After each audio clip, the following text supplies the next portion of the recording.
প্রিয় দর্শক, বর্তমান বাংলাদেশে কিন্তু পিত্তথলিতে পাথরের অপারেশন প্রায় সব জায়গাতেই হচ্ছে, কিন্তু অনেক ক্ষেত্রে দেখা যায় যে অপারেশন হয়ে গেল পরবর্তীতে কিছু জটিলতা দেখা যাচ্ছে, কিংবা অনেক ক্ষেত্রে দেখা যায় যে পাথর অন্য কোথাও হয়েছে।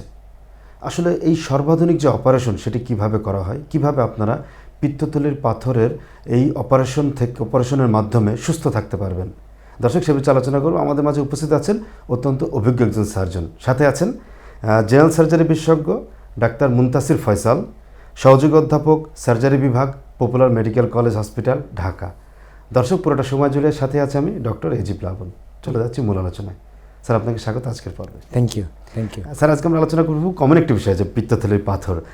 একটু প্রথমে আসতে চাই যে এই পিত্তথলির পাথরের যে উপসর্গ আমরা দেখি, পাশাপাশি অনেকে গ্যাস্ট্রাইটিস বা হার্টের অনেক সময় মিলিয়ে ফেলেন।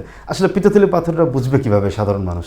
আসলে এটা সাধারণ মানুষের জন্য বোঝাটা আসলেই কঠিন, কারণ দেখা যায় যে পিত্তথলির পাথরের অপারেশন, পিত্তথলির পাথরের প্রবলেমের জন্য গ্যাস্ট্রাইটিস বা আমরা যেটাকে বলি খুব বেশি বুক জ্বালা পোড়া করে, খালি পেটে থাকলে পরে বা ভরা পেটে থাকলে পরে তখন দেখা যায় যে বলে যে চুকা ঢেক আসে, বলে যে খুব অস্বস্তি লাগতেছে, বিশেষ করে খাওয়ার পরে এটা হয়। তো ইভেন এই সমস্যাগুলি যে শুধু যে পিত্তথলির পাথর থাকলে পরে হয় এটা সেটা না, পেপটিক আলসার ডিজিজ আমরা যেটাকে বলি সেটা থাকলেও হয়, এবং কিছু কিছু ক্ষেত্রে হার্টের সমস্যা থেকেও এগুলি হতে পারে। আমরা বেশিরভাগ ক্ষেত্রে দেখা যায় পিত্তথলির পাথরের প্রবলেমটা খুব কম বয়সে হয় না, মিডল এজ গ্রুপের লোকজনদের হয়। দেখা যায় যে 30 বছর থেকে শুরু করে 50 বছর পর্যন্ত লোকজনদের এই সমস্যাটা বেশি হয়, এবং যেই সমস্যাটা হয় টিপিক্যালি বোঝা যায় যে ডান দিকে ব্যথাটা বেশি হয়, এবং দেখা যায় যে এই ব্যথার সাথে তেল চর্বিজাতীয় খাদ্য খাওয়ার একটা সম্পর্ক থাকে।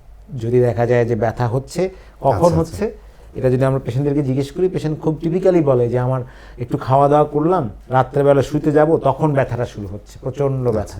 এবং ব্যথাটা বেশিরভাগ ক্ষেত্রে যেটা অন্য কিছুতে হয় না, এটা পিছনের দিকে ছড়ায় যায়, ব্যথাটা পিছনের দিকে ছড়ায় যায়, এবং কিছু কিছু ক্ষেত্রে দেখা যায় যে ব্যথাটা পেশেন্ট ডান দিকের হাতে বা কাঁধের দিকে অনুভব করতেছে।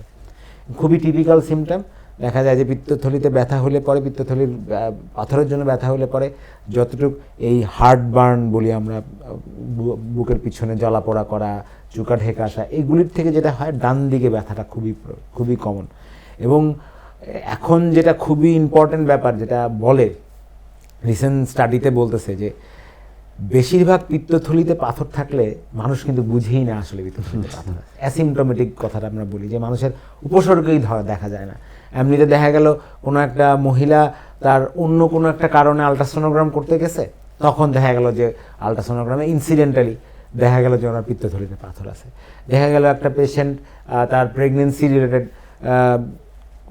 রিলেটেড কোনো আলট্রাসোনোগ্রাম করতে গেছে, তখন দেখা গেল যে তার পিত্তথলিতে পাথর ধরা পড়ছে। পিত্তথলিতে কোনো সমস্যা নেই, কিন্তু পাথর দেখা যায়। সেটাও আরেকটা প্রবলেম, যে তখন দেখা যায় যে আমরা পিত্তথলির পাথর অপারেশন করবো কি করবো না, এটা কি ওষুধ খেয়ে ভালো হবে কি হবে না, কখন করব, সেগুলো নিয়েও কথা থাকে। কিন্তু পিত্তথলির পাথরের এখন পর্যন্ত বই পুস্তকে যেটা বলা গেছে যে বেশিরভাগ সমস্যাই অ্যাসিমটোমেটিক থাকে, এবং খুব কম লোকজনই পিত্তথলির ব্যথা, পাথরের ব্যথা নিয়ে আমাদের কাছে আসে। দেখা যায় যে 20% লোক যাদের পিত্তথলির পাথর আছে, তাদের মধ্যে 20% লোক আমাদের কাছে ব্যথা নিয়ে আসে।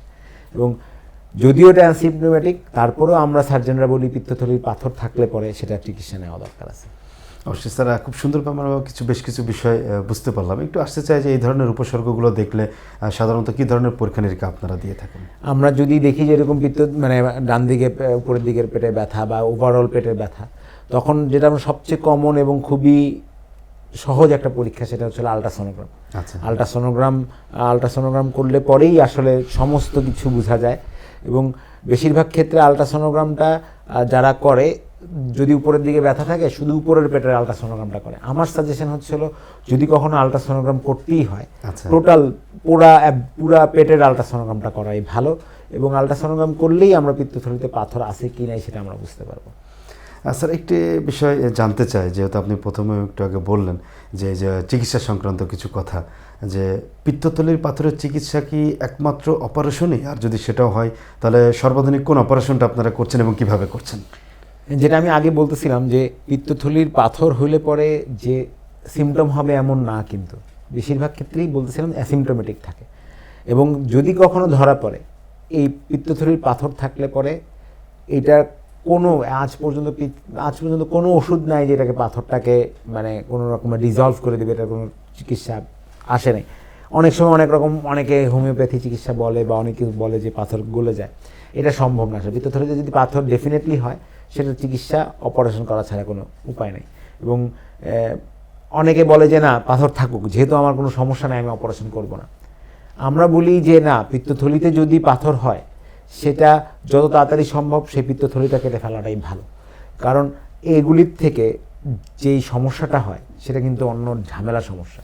যেমন ধরেন আপনি বলতেছেন আমরা কি চিকিৎসা নেই বা কি করি, আমরা এখন খুবই সহজ বলা যাবে না, মানে জিনিসটা খুবই ইজিলি অ্যাভেলেবল আমাদের ঢাকা শহরে তো অ্যাভেলেবল, এবং ঢাকা শহরের বাইরেও এখন একদম মফস্বল শহরগুলিতেও ল্যাপারোস্কোপিক সার্জারি হয়। আগে পেটটা কাটতে হতো, অনেক বড় একটা কাটতে হতো, বুকের নিচে একদম 10 ইঞ্চি একটা ইনসিশন থাকতো। এখন আর সেটা হয় না। এখন বেশিরভাগ ক্ষেত্রেই আমরা ল্যাপারোস্কোপিক্যালি আমরা মানে হচ্ছিল পেটের ভিতরে আমরা একটা স্কোপ ঢুকাবো, স্কোপ মানে একটা ক্যামেরা ঢুকাবো, ক্যামেরা ঢুকায় সেই ক্যামেরা দিয়ে দেখে দুই পাশে 2টা ফুটা করব, ফুটা করে ওই ফুটা দিয়ে আমরা ইনস্ট্রুমেন্ট ঢুকায় গলব্লাডার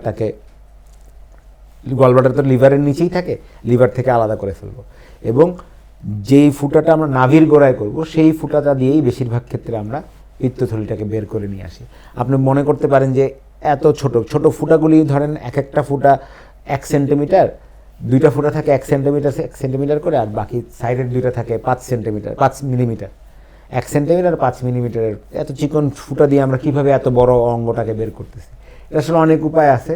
মানে অঙ্গটার ভিতরে যেহেতু বেশিরভাগ ক্ষেত্রে পিত্ত থাকে, পিত্তগুলিকে যদি আমরা সাক করে বের করে ফেলি তাহলে তার ওটা বড় হয় না, এটা চুপসায় যায়, এটা ইজিলি বের করে নিয়ে আসা সম্ভব। এবং এখন পিত্তথলির অপারেশন ল্যাপারোস্কোপি ছাড়া ওপেন করে খুব রেয়ারলি করতে হয়।